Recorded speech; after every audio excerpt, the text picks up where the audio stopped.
News 7 தமிழில் தமிழக செய்திகளை பிரத்யேகமாக அளிக்கும் என் தமிழ்நாடு செய்திகளை வழங்குவதற்காக நான் லலிதா.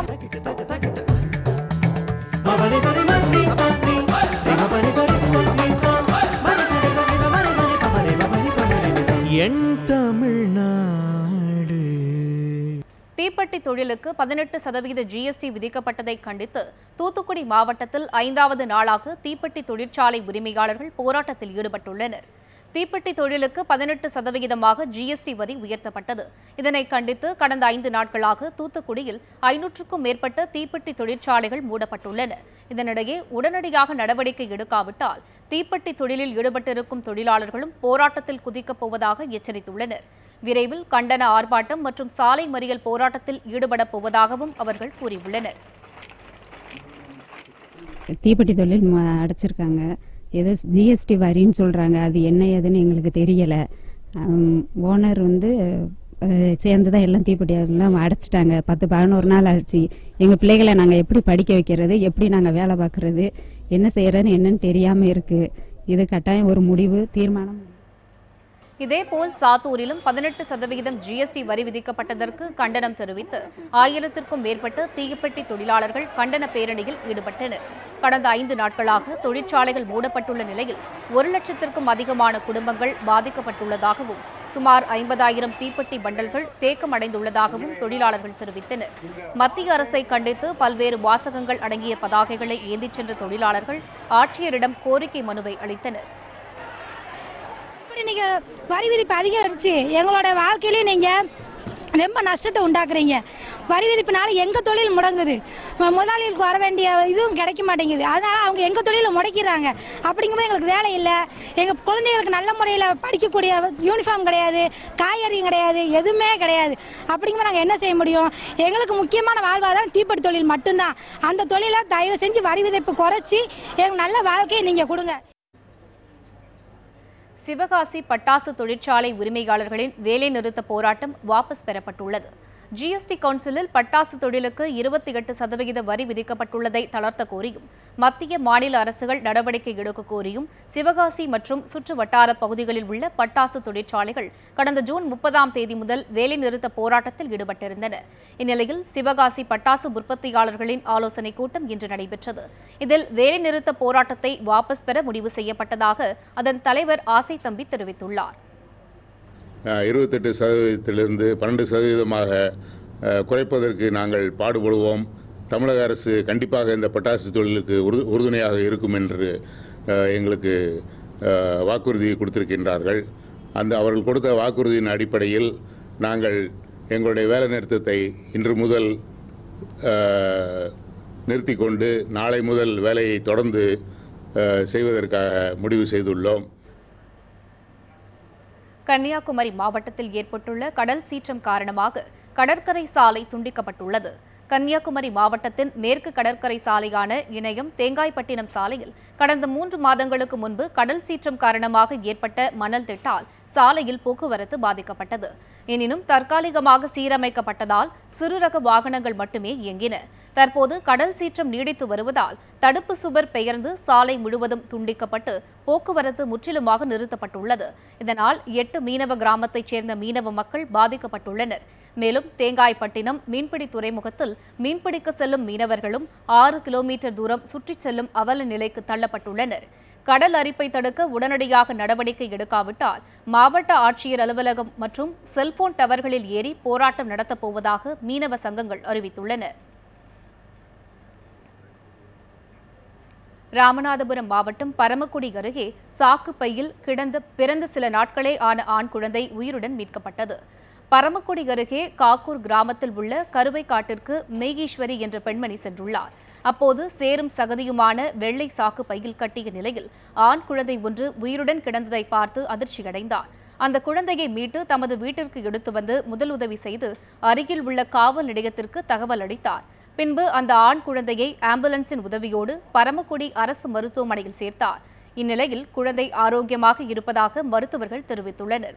இதனிடையே அந்த குழந்தையை தாமே வளர்க்க விரும்புவதாக மெய்கீஸ்வரி தெரிவித்துள்ளார். பார்த்தாக யாரும் தூக்கலை. நான் தூக்கிட்டு வந்து அந்த குழந்தைய நல்லா சுத்தம் பண்ணி குளிப்பாட்டி வச்சுட்டு போலீஸுக்கு தகவல் சொன்னேன். அவங்க பரம்புலி சிஎஸ்சிக்கு அனுப்பி விட்டுருக்காங்க. இந்த குழந்தைய நானே வச்சு வளர்க்குற விருப்பப்படுறேன். வழக்கம் போல் அனைத்து மணல் லாரிகளும் நாளை இயங்கும் என தமிழ்நாடு மணல் லாரி உரிமையாளர் சம்மேளனம் அறிவித்துள்ளது. தமிழ்நாடு மணல் லாரி உரிமையாளர் சம்மேளன தலைவர் செல்ல ராசமணி நாமக்கல்லில் செய்தியாளர்களை சந்தித்தார். அப்போது தமிழகத்தில் கடந்த 3 மாதங்களாக பல மணல் குவாரிகள் மூடப்பட்ட நிலையில் 1 லட்சம் மணல் லாரிகளில் 5% மட்டுமே இயக்கப்படுவதாக தெரிவித்தார். இந்த சூழ்நிலையில் நாளை மணல் லாரிகள் வேலை நிறுத்தம் என சிலர் அறிவித்திருப்பது தேவையற்ற ஒன்று எனவும் அவர் கூறினார். மேலும் ஆன்லைனில் பதிவு செய்த அனைவருக்கும் மணல் வழங்க அரசு நடவடிக்கை எடுக்க வேண்டும் எனவும் ராஜாமணி வலியுறுத்தினார். சில லெட்டர் பேடு மணலாரி உரிமையாளர் சங்கங்கள் தங்களை விளம்பரப்படுத்திக் கொள்ளவும் தங்களை முன்னிறுப்படுத்திக் கொள்ளவும் தேவையில்லாமல் நாளை உண்ணாவிரத்துடன் சேர்ந்து தமிழகம் முழுவதும் 1 லட்சத்திற்கும் மேற்பட்ட மணலாரிகள் இயக்கப்படாமல் வேலை நிறுத்தத்தில் ஈடுபடுவதாக அறிவித்துள்ளார்கள். அதற்கும் தமிழ்நாடு மணலாரி உரிமையாளர் சம்மேளனத்திற்கும் எந்த விதமான சம்பந்தம் இல்லை. தமிழகத்தில் வழக்கம் போல் மணலாரிகள் நாளை இயங்கும். ஓய்வு பெற்ற கிராம நிர்வாக அலுவலரிடம் 65 லட்சம் ரூபாய் ஏமாற்றிய போலி IAS அதிகாரியை போலீசார் தேடி வருகின்றனர். கடலூர் மாவட்டம் சிதம்பரத்தைச் சேர்ந்த ராஜேந்திரன் கிராம நிர்வாக அலுவலராக பணியாற்றி ஓய்வு பெற்றவர். இவருக்கு தனது நண்பர் ஆனந்தன் என்பவர் மூலம் ஸ்ரீராம் என்பவர் அறிமுகமாகியுள்ளார். தன்னை IAS அதிகாரி என அறிமுகம் கோரிக்கொண்ட ஸ்ரீராம் போயஸ் தோட்டத்தில் தமக்கு நெருங்கிய தொடர்பு உள்ளதாகவும் கூறியுள்ளார். இதை நம்பிய ராஜேந்திரன் தனது நண்பரின் மகளுக்கு மருத்துவ இடம் வாங்கித்தர வேண்டி 35 லட்சமும் தன் மகனுக்கு அரசு வேலை வாங்கித்தர வேண்டி 30 லட்சமும் ஸ்ரீராமிடம் கொடுத்துள்ளார்.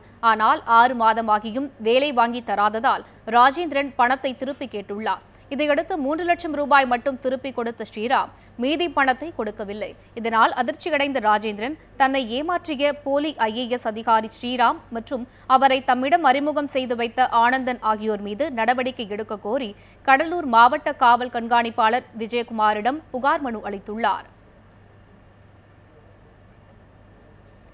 பயிர் காப்பீடு செய்த அனைத்து விவசாயிகளுக்கும் உடனடியாக பயிர் காப்பீடு தொகை வழங்க வலியுறுத்தி கோவில்பட்டியில் விவசாயிகள் பூச்சி மருந்து பாட்டில்களுடன் காத்திருப்பு போராட்டத்தில் ஈடுபட்டனர். 2016 மற்றும் 2017 ஆகிய ஆண்டுகளில் விவசாயிகளுக்கு பயிர் காப்பீட்டு தொகையை உடனடியாக வழங்க வேண்டும், உடனடியாக வறட்சி நிவாரணம் வழங்க வேண்டும், அனைத்து விவசாயிகளின் கடன்களையும் தள்ளுபடி செய்ய வேண்டும் என்பன உள்ளிட்ட கோரிக்கைகளை வலியுறுத்தி தூத்துக்குடியில் விவசாய சங்கத்தினர் காத்திருப்பு போராட்டத்தில் ஈடுபட்டனர். கோவில்பட்டி ESI மருந்தகம் அருகே நடைபெற்ற இந்த போராட்டத்தில் 200க்கும் மேற்பட்ட விவசாயிகள் கையில் பூச்சி மருந்துகளுடன் போராட்டம் நடத்தினர். போலீசார் தங்களை தடுத்தால் தற்கொலை செய்து கொள்ளப் போவதாகவும் எச்சரித்தனர். திருநெல்வேலி, தூத்துக்குடி, விருதுநகர், தேனி இந்த மாவட்ட விவசாயிகளுக்கு பயிர் காப்பீட்டை அறிவிக்கும் வரை இந்த கோவில்பட்டியிலே நாங்கள் காத்திருப்பு போராட்டத்தை தொடங்கியிருக்கின்றோம். இந்த காத்திருப்பு போராட்டம் இன்றுடன் முடிய போவதில்லை. தமிழக வேளாண்மை துறை அமைச்சர் இங்கு வர வேண்டும். அவர் வந்து எங்களுக்கு வாக்குறுதி கொடுக்கும் வரை இந்த இடத்தை விட்டு நாங்கள் நகல மாட்டோம். அரக்கோணம் அருகே விவசாயி ஒருவர் மர்ம நபர்களால் வெட்டி கொலை செய்யப்பட்டது தொடர்பாக போலீசார் விசாரணை நடத்தி வருகின்றனர். வேலூர் மாவட்டம் போலிப்பாக்கம் பகுதியைச் சேர்ந்த பிச்சாண்டி தனது விவசாய நிலத்தில் கோழிப்பண்ணை நடத்தி வந்தார். நேற்று இரவு வீட்டில் இருந்து கோழிப்பண்ணைக்கு சென்றவர் நீண்ட நேரம் ஆகியும் வீடு திரும்பவில்லை. இந்நிலையில் இன்று காலை பிச்சாண்டியை அவரது மனைவி உஷா தேடிச் சென்றார். அப்போது கோழிப்பண்ணையில் கத்தியால் குத்தப்பட்ட நிலையில் பிச்சாண்டி கொலை செய்யப்பட்டிருந்தார். இதுகுறித்து பாணாவரம் போலீசில் புகார் தெரிவிக்கப்பட்டது. கோழிப்பண்ணை தொழில் போட்டியால் கொல்லப்பட்டாரா அல்லது முன்விரோதம் காரணமாக கொலை செய்யப்பட்டாரா என்ற இருவேறு கோணங்களில் போலீசார் விசாரித்து வருகின்றனர்.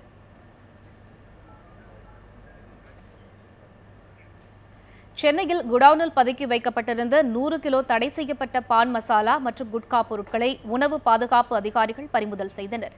சென்னையில் சூளை பகுதியில் அமைந்துள்ள அவதான பாப்பையர் தெருவில் குடவுன் ஒன்றில் தடை செய்யப்பட்ட பான் மசாலா மற்றும் குட்கா பொருட்கள் பதுக்கி வைத்திருப்பதாக உணவு பாதுகாப்பு அதிகாரிகளுக்கு தகவல் கிடைத்தது. உடனடியாக அங்கு சென்ற அதிகாரிகள் சோதனையில் ஈடுபட்டனர். அப்போது தடை செய்யப்பட்ட பான் மசாலா மற்றும் குட்கா பொருட்கள் அங்கு பதுக்கி வைக்கப்பட்டிருப்பது தெரியவந்தது. உடனடியாக அதிகாரிகள் அவற்றை பறிமுதல் செய்தனர். 100 கிலோ எடையுள்ள இவற்றின் மதிப்பு சுமார் 1.5 லட்சம் ரூபாயாகும். அப்போது குட்கா பொருட்களை பதுக்கி வைத்திருந்த குடவுன் உரிமையாளர் முரளிதரன் மீதும் வழக்கு பதிவு செய்யப்படும் என்றும் அதிகாரிகள் தெரிவித்தனர்.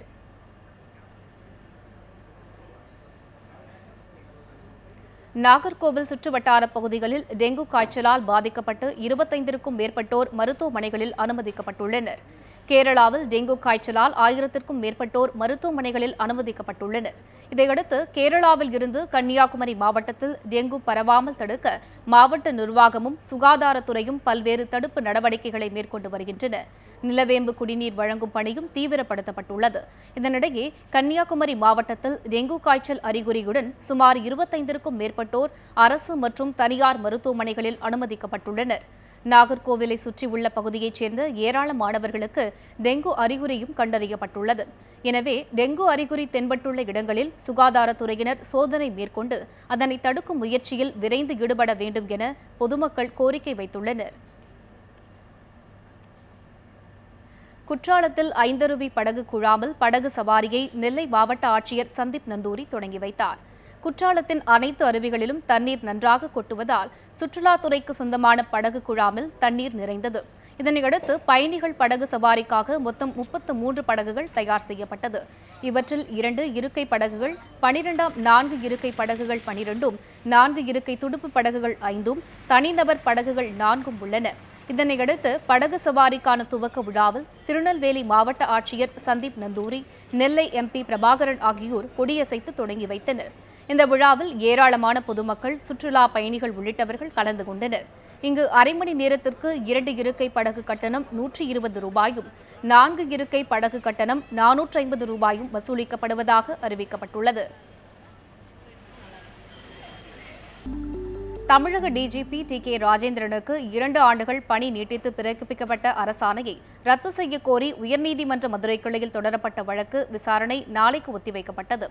மதுரை மீனாம்பாள்புரத்தைச் சேர்ந்த கதிரேசன் என்பவர் உயர்நீதிமன்ற மதுரை கிளையில் பொதுநல வழக்கினை தாக்கல் செய்திருந்தார். அதில் குட்கா நிறுவனங்களிடம் பணம் பெற்றுக்கொண்டு லஞ்ச விற்பனையை அனுமதித்ததாக டிஜிபி ராஜேந்திரன் மீது லஞ்ச ஒழிப்புத்துறையினர் விசாரணை நடத்தி வருவதாக தகவல்கள் வெளியான சூழலில் அவரின் பணி காலத்தை நீட்டித்தால் அது தவறான உதாரணமாகிவிடும் என மனுவில் குறிப்பிட்டிருந்தார். மேலும் இது தொடர்பான வழக்கை CBIக்கு மாற்றக் கோரியும் மனுவில் குறிப்பிட்டிருந்தார். இந்த மனு நீதிபதிகள் சசிதரன், சுவாமிநாதன் அடங்கிய அமர்வு முன்பு விசாரணைக்கு வந்தது. அப்போது மனுதாரர் தரப்பில் வழக்கறிஞர் ஆஜராகாததால் வழக்கின் விசாரணையை நீதிபதிகள் நாளைக்கு ஒத்திவைத்தனர். உள்ளாட்சி அமைப்பு சிறப்பு அதிகாரிகளின் பதவிக்காலம் தற்காலிகமானது எனவும் தேர்தல் நடத்தும் வரை மட்டுமே அவர்கள் பதவியில் நீடிப்பர் என்றும் தமிழக அரசு உயர்நீதிமன்றத்தில் தெரிவித்துள்ளது. உள்ளாட்சி அமைப்பு சிறப்பு அதிகாரிகளின் பதவிக்காலத்தை நீட்டிக்க எதிர்ப்பு தெரிவித்து பாடம் நாராயணன் சென்னை உயர்நீதிமன்றத்தில் மனு தாக்கல் செய்தார். இது தொடர்பாக தமிழக ஊரக வளர்ச்சித்துறை கூடுதல் தலைமை செயலாளர் ஹன்ஸ்ராஜ் வர்மா தாக்கல் செய்த பதில் மனுவில் உள்ளாட்சி தேர்தலை ரத்து செய்து உயர்நீதிமன்றம் பிறப்பித்த உத்தரவின் அடிப்படையில் உள்ளாட்சி அமைப்புகளை நிர்வகிக்க சிறப்பு அதிகாரிகள் நியமிக்கப்பட்டனர் என்று கூறியுள்ளார். இதனால் குடிநீர் விநியோகம், சாலை பராமரிப்பு உள்ளிட்ட அனைத்து பணிகளும் சிறப்பாக நடைபெறுவதாகவும் குறிப்பிட்டிருந்தார். மேலும் இந்த அதிகாரிகளின் பதவிக்காலம் தற்காலிகமானது என்றும் உள்ளாட்சி தேர்தல் நடத்தும் வரைதான் இவர்கள் பதவியில் நீடிப்பார்கள் எனவும் அரசு தரப்பில் தாக்கல் செய்யப்பட்ட மனுவில் தெரிவிக்கப்பட்டுள்ளது. மேலும் பாடம் நாராயணனின் மனுவை தள்ளுபடி செய்ய வேண்டும் எனவும் பதில் மனுவில் குறிப்பிடப்பட்டுள்ளது. இந்த வழக்கு விரைவில் விசாரணைக்கு வரும் என எதிர்பார்க்கப்படுகிறது. காவல்துறை மானிய கோரிக்கையின் போது தங்களது 8 அம்ச கோரிக்கைகளை நிறைவேற்ற வேண்டும் என காவல்துறை அமைச்சு பணியாளர்கள் சங்கத்தினர் வலியுறுத்தியுள்ளனர்.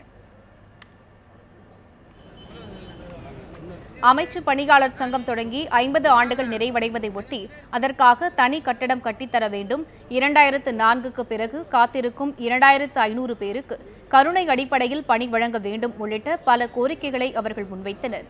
இது தொடர்பான கோரிக்கை மனுவை டிஜிபி, உள்துறை செயலாளர் மற்றும் முதலமைச்சரின் தனி பிரிவிலும் கொடுத்துள்ளதாக அவர்கள் தெரிவித்தனர். காவல்துறை அமைச்சு பணியாளர் சங்கத்தின் சார்பாக 8 கோரிக்கைகளை நமது தமிழக அரசுக்கும் காவல்துறை அதிகாரிகளிடம், காவல்துறை இயக்குனர் அவர்களிடம் ஏற்கனவே கொடுத்திருக்கின்றோம். அந்த கோரிக்கைகள் அனைத்துமே நிதிச்சுமை ஏதுமில்லாத கோரிக்கைகளாகும்.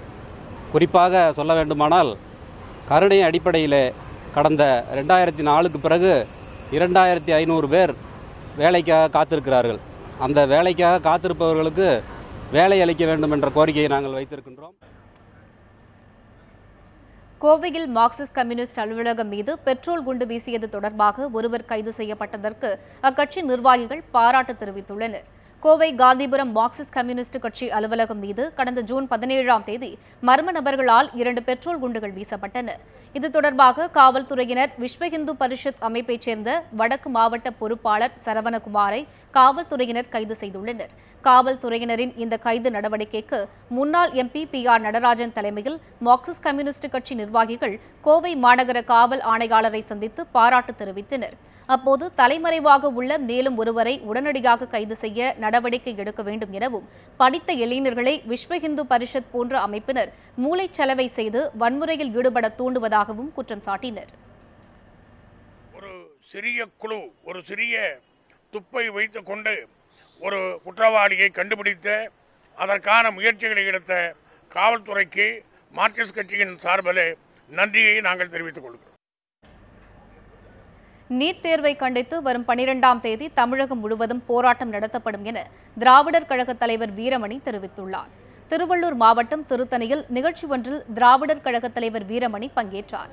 அப்போது பேசிய அவர், நீட் தேர்வு தமிழக மாணவர்களுக்கு அளிக்கப்பட்ட அநீதி என்றும், வரும் 12ஆம் தேதி நீட் தேர்வை கண்டித்து கூட்டணி கட்சிகளுடன் இணைந்து தமிழகம் முழுவதும் போராட்டம் நடத்தப்படும் என்றும் தெரிவித்தார். GST தொடர்பாக அனைத்து தரப்பு மக்களையும் அவர்களை பாதிக்காத அளவுக்கு அமல்படுத்தி இருந்தால் நன்றாக இருந்திருக்கும் என்றும் அப்போது அவர் தெரிவித்தார். வருகின்ற 12ஆம் தேதி தமிழ்நாடு தழுவிய அளவில் இத்தனை கட்சிகளுடைய தோழர்களும் பங்கேற்கக்கூடிய, தலைவர்கள் பங்கேற்கக்கூடிய ஆர்ப்பாட்டமாக அந்த ஆர்ப்பாட்டம் இருக்கும். அதோடு 1 கோடி மாணவர்கள் கையெழுத்து இயக்கம் ஒப்புதல் அளிக்க வேண்டும் நீட் விலக்கு சட்டத்திற்கு என்பதை வலியுறுத்தியும், 1 கோடி மின்னஞ்சலையும் அனுப்ப வேண்டும் என்பதையும் அந்த கூட்டத்தில் முடிவு செய்யப்பட்டிருக்கிறது. செங்கம் அருகே கடந்த 6 மாதங்களாக குடிநீர் வழங்காத ஊராட்சி நிர்வாகத்தை கண்டித்து கிராம மக்கள் சாலை மறியல் போராட்டத்தில் ஈடுபட்டதால் 2 மணி நேரம் போக்குவரத்து பாதிக்கப்பட்டது.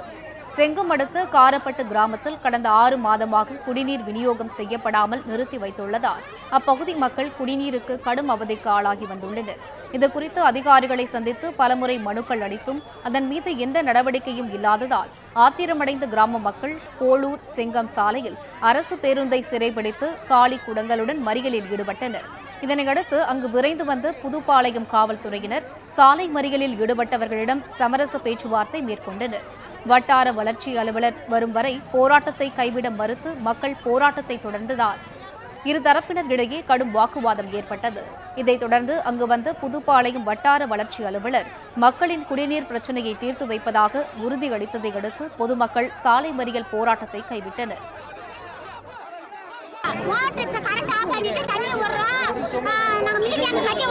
சொன்னாரு இதுவரை சொல்லி 3 மாசம் ஆச்சு சார். இது வரைக்கும் வந்து ஊர்ல எட்டியே பார்க்க கிடையாது.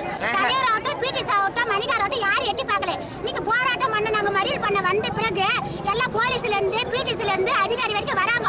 பிடிஓ நாங்க வந்து 2 மணி நேரம் ஆச்சு சார் போராட்டம் பண்ணி. இன்னமும் பிடிஓ வரல. இன்னும் குழந்தை விடலையா சார் பிடிஓக்கு? நாங்களாம் பட்டினியோட கிடக்குறோம் சார். அவருக்கு என்ன சார் இன்னும் மக்கள் குறை தீர்க்காத இன்னும் சார் வரல பிடிஓ. GST வரி விதிப்பால் விசைத்தறி தொழில் முடங்கும் நிலை ஏற்பட்டுள்ளதாக கூறி ராஜபாளையம் விசைத்தறியாளர்கள் 2வது கட்டமாக வேலைநிறுத்த போராட்டத்தில் ஈடுபட்டுள்ளனர். விருதுநகர் மாவட்டம் ராஜபாளையம் மற்றும் ஆவாரம்பட்டி பகுதியில் சேலை மற்றும் மருத்துவ துணி உற்பத்தி செய்து வரும் 200க்கும் மேற்பட்ட விசைத்தறி கூடங்கள் உள்ளன. இந்த தொழிலில் நேரடியாகவும் மறைமுகமாகவும் 5000த்திற்கும் மேற்பட்டோர் ஈடுபட்டுள்ளனர். தற்போது விசைத்தறியை சார்ந்துள்ள தொழிலாளர்களுக்கு கூலியுடன் வரியையும் சேர்த்து கொடுக்கும் நிலைக்கு சிறு விசைத்தறியாளர்கள் தள்ளப்பட்டுள்ளனர். எனவே வரி இல்லாமல் இயங்கி வந்த விசைத்தறிக்கு GST வரியில் இருந்து விலக்கு அளிக்க வலியுறுத்தி கடந்த 27ஆம் தேதி முதல் 29ஆம் தேதி வரை விசைத்தறியாளர்கள் 3 நாள் வேலைநிறுத்த போராட்டத்தில் ஈடுபட்டனர். இவர்களின் போராட்டத்திற்கு பதில் கிடைக்காத நிலையில் மீண்டும் இன்று முதல் அவர்கள் 2வது கட்ட தொடர் வேலை நிறுத்தத்தில் ஈடுபட்டுள்ளனர். தங்களது கோரிக்கைகளை நிறைவேற்ற அரசு நடவடிக்கை எடுக்க வேண்டும் என விசைத்தறியாளர்கள் கோரிக்கை விடுத்துள்ளனர். ஆந்திர காவல்துறையினரால் கைது செய்யப்பட்ட பெண் நக்சலை ஆஜர்படுத்த கோரிய மனுவுக்கு வரும் 17ஆம் தேதிக்குள் பதிலளிக்க தமிழக ஆந்திர DGPகளுக்கு சென்னை உயர்நீதிமன்றம் உத்தரவிட்டுள்ளது. கேரளாவில் இருந்து ஆந்திராவிற்கு ரயிலில் சென்ற பெண் நக்சல் பத்மாவை ஆந்திர காவல்துறையினர் கடந்த 3ஆம் தேதி ஈரோடு சென்னிமலை அருகில் கைது செய்தனர். இதனையடுத்து அவரை நீதிமன்றத்தில் ஆஜர்படுத்த கோரி அவரது கணவர் விவேக் சென்னை உயர்நீதிமன்றத்தில் ஆட்கொணர்வு மனுவை தாக்கல் செய்தார்.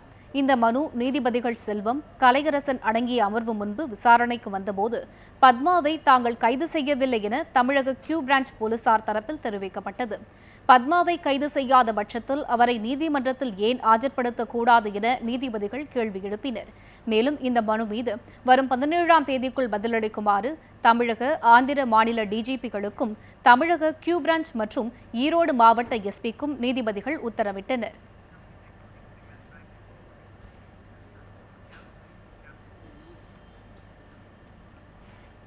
இந்த செய்தி தொகுப்புடன் நிறைவடைகிறது என் தமிழ்நாடு செய்திகள்.